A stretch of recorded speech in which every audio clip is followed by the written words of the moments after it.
Give me a little bit of courage for this.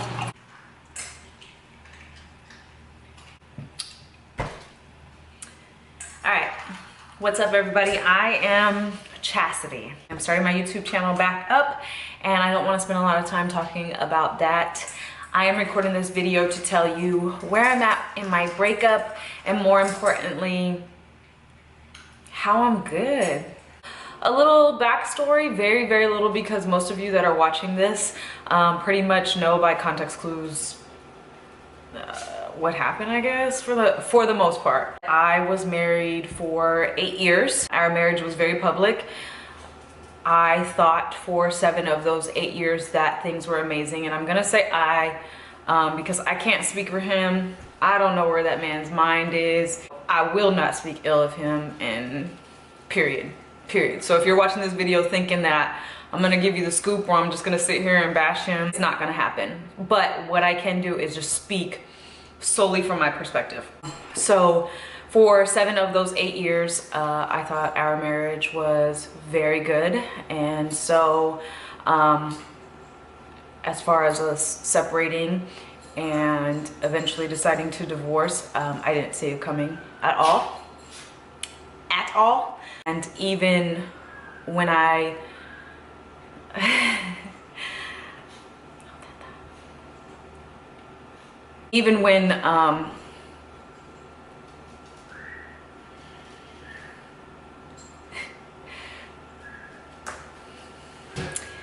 let's see, how do I say this? Even when our issues arose and he no longer wanted to be in the marriage, I fought for a long time beyond what anybody knew. So my breakup was really, really tough for me because I was trying for somebody who didn't want me. And my marriage went out of left field. We were trying for a baby.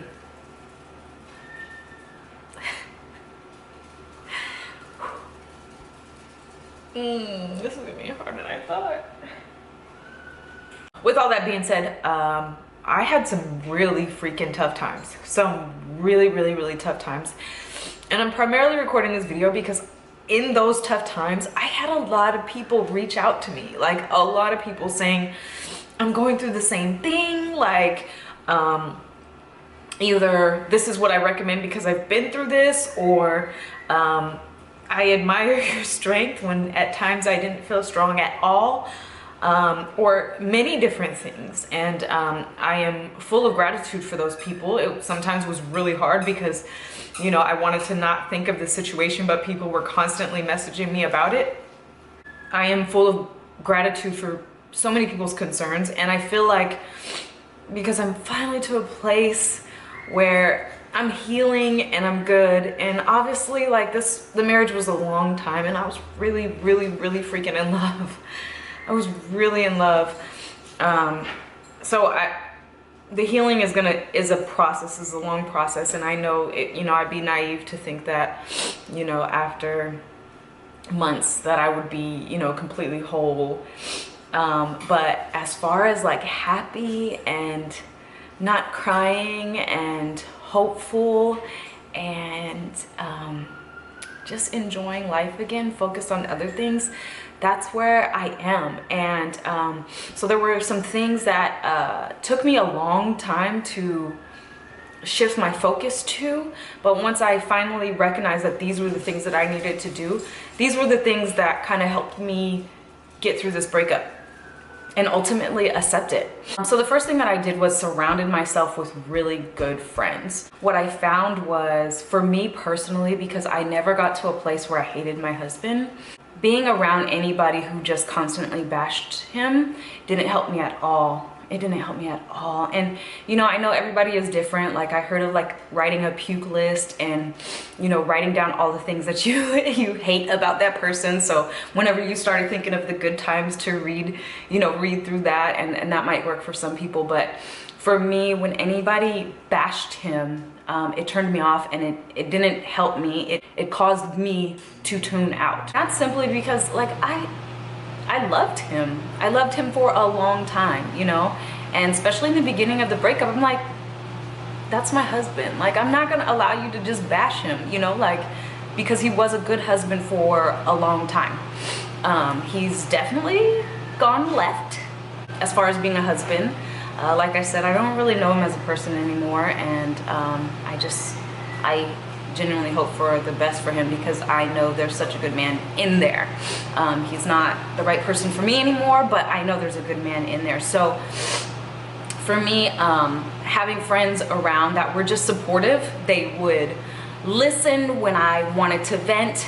They would answer questions if they had appropriate answers, not just these are the right things to say, but maybe my friends that have experienced those things. Or, you know, I love to dance, and that is, you know, where I completely check out and just fall into the music. So my friends would just take me dancing or take me to concerts. You know, I was very fortunate. So that was the first thing I did, was surround myself with really good friends. Good friends. The second thing was I just kept busy. So I found that in the beginning when I was super depressed and like laying around and crying or looking through like pictures, or, you know, sending him messages, or like, you know, wondering why or anything like that, it was because I had an idle mind. You know, when you sit around and your mind isn't engaged with something else, all you're gonna do is think of, you know, what could have been, or why did this happen, or what did I do? You know, you're gonna think of all those things.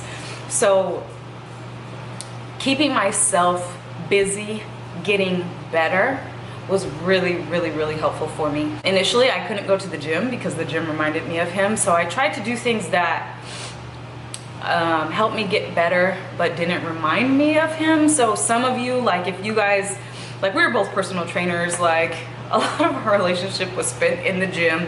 You know, in the beginning, I blamed, you know, the gym for him going left. So the gym was not the right place for me. If that's not the case for you, like, the gym is a great place, you know, get better, getting healthy, you know, that snapback. But for me, it was developing my mind. I went to a lot of courses at church, like courses that would help me grow. I went to a lot of like leadership conferences and anything that would just make me better. That's what I kept my mind busy doing.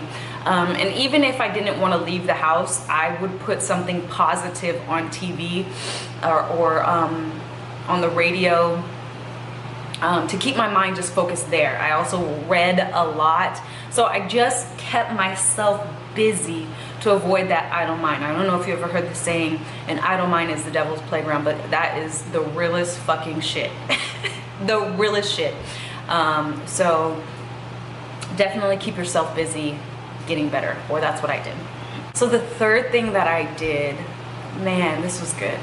The third thing I did was I started writing gratitude lists. Initially I wrote them and then I just started saying them.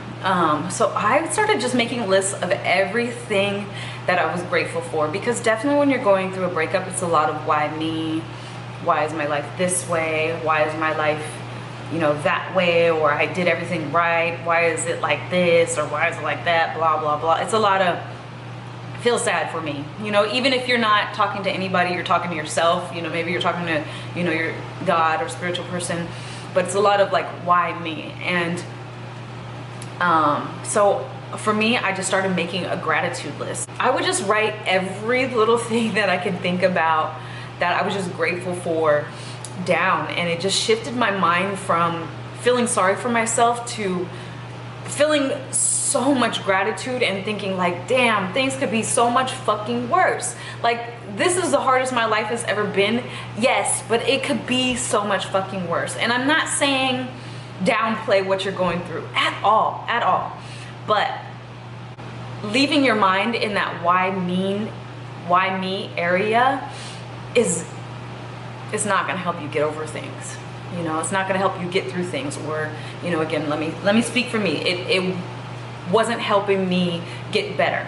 You know, it was helping me soak and get worse, and just, you know, want to drink and sometimes eat a lot or not eat at all, or, you know, anything that was not beneficial to me. So what I found was even the little things that might seem minute, like in the morning, like, man, I would be grateful for that cup of coffee. You know, some days I would be just so grateful that I had my dog. Some days I would be grateful that, you know, I was able to purchase this apartment or my family. So one day I was having one of those moments, and you know, like I said, a lot of times they come, you know, when you're by yourself or you have an idle mind. And I remember I was in the car, and you know, I was just going through that why me, what did I do, you know, what's wrong with me, you know, all those feelings. And I just took a step back and I started saying my gratitude list to myself. I started thinking of every little thing, and I got to this point where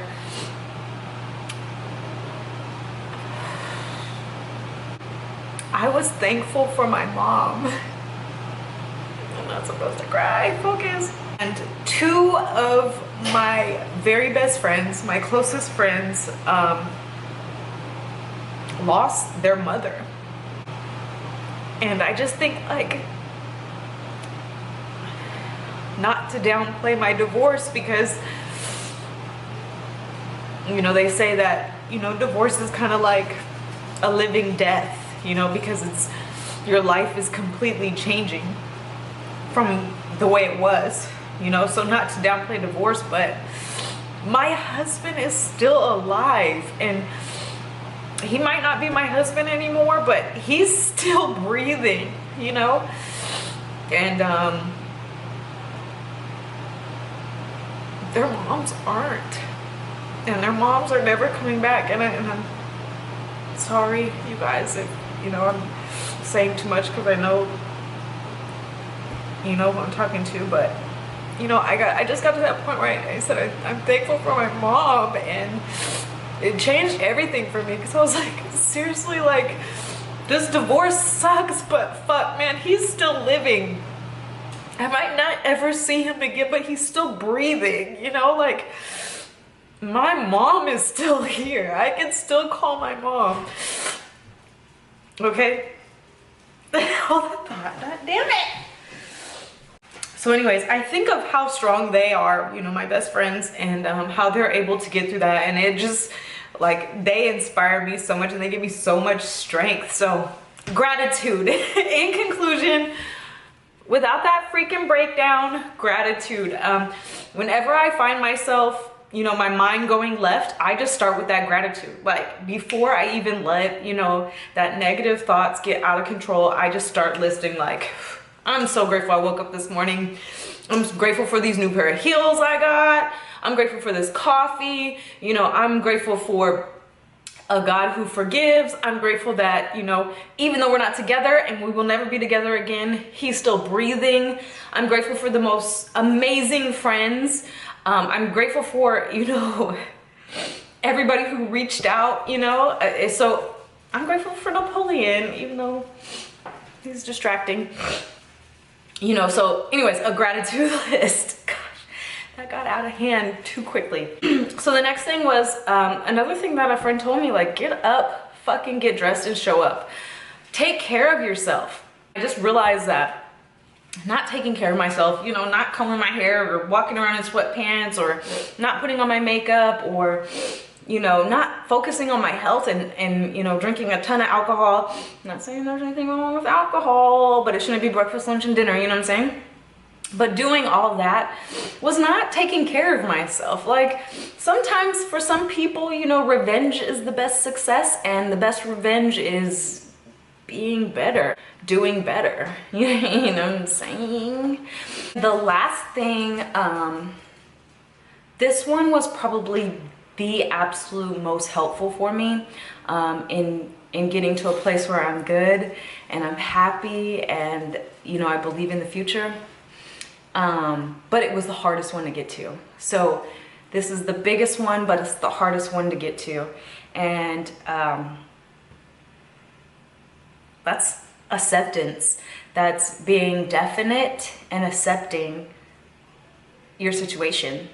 So for me, like I said, I fought for a long time, months to make it work. I fought to get him back. Like, I'll just be vulnerable and honest. Beyond, you know, what I knew about him, I still fought to, you know, get him back. And, you know, I prayed a lot. And so finally I got to the point where I was like, you know what? I'm a good woman. I'm a great woman. And I did everything I could to make it work, to try, you know, to fight for my marriage. And that's not how it panned out. You know, that's not the way things are. When I finally made the decision to say, okay, it's over, we're getting a divorce, and I accept that, that's when I started getting freedom. That's when I started healing. That's when the peace began. I'm still a good person, even though I'm divorced. I still will have kids one day, you know. I will never give up on love. Like, I believe in love, and I believe that I will have an amazing, you know, future with somebody. I'll be okay. So once I accepted that I'm getting a divorce, that's when I started, you know, getting freedom, not going back and forth from, you know, okay, I'm getting a divorce one day, to, no, I want to fight for my marriage. Oh, I'm getting a divorce. Oh, let me try for him.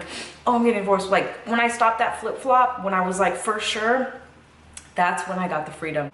So those are the things that I've done that have gotten me to this place where I feel good. I feel so good. I am so grateful that I feel so good, but I do. I'll tell you this, like, grieving is just part of it. It sucks. There's a lot of tears, there's a lot of crying, but it's just part of it. And a lot of people are gonna tell you a lot of things to make you feel better, you know, and most of them will be genuine, and most of them will be trying to help. And it might make you feel good for a little while, but I learned quickly that nothing anybody says really fucking helps, to be honest, even though they totally mean well. And that it just takes time. Oh, that's the worst answer. You know, time heals all wounds, and when you're going through it, that's the last thing you want to hear. But that's literally what it is time. So like I said, I surrounded myself with good friends. I kept myself busy getting better. I was full of fucking gratitude. I created a gratitude list and I reminded myself of it. I started taking care of myself again, and I was definite in my decision. I made my decision and I stood by it. So I hope that I helped somebody, or I hope that somebody received that, or shit, maybe I just needed to get it off my chest, you know, I don't know. That's it. This is me, this is Chassidy. I hope you enjoyed.